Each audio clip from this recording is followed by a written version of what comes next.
And I grew up in a world where overt expressions of that were not acceptable. You weren't allowed to generalize on the basis of race because the assumption was each person is an individual.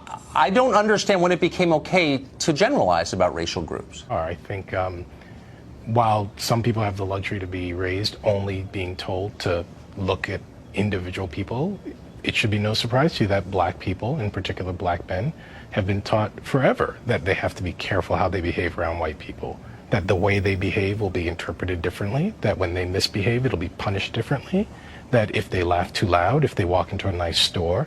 So with all due respect, Tucker, what was true for you has never been true for lots of people. I mean, there are a lot of ways to respond to that. One, on a factual basis, and in truth, in a lot of places in this country, the main threat that African Americans face is not from white people, as you perfectly well know.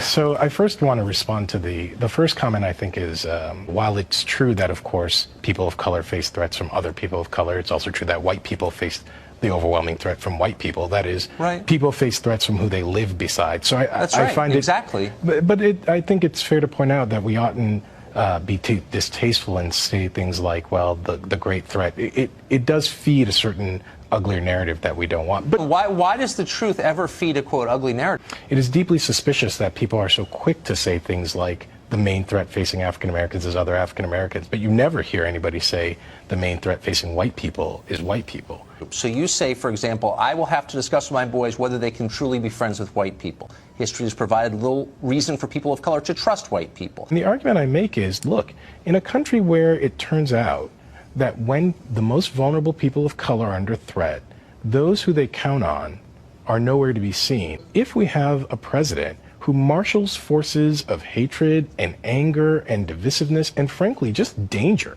if the people who call themselves your friends are not going to push back against that, then maybe you can tell me why it is I should trust those people. Well, when those who count themselves as your friend see that others put you in danger, right. it is their opportunity to prove they're your friend.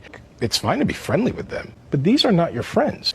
We live in a country where we oughtn't pretend that these divides have not consistently been on racial grounds. And we see that over and over and over. That's true. I agree. When black people are in danger from, say, addiction, we get policing. When white people are in danger from addiction, they get rehabilitation. When black people don't have jobs, we get stories about why we're making the wrong choices. When white people don't have jobs, we get a presidential campaign about the forgotten class.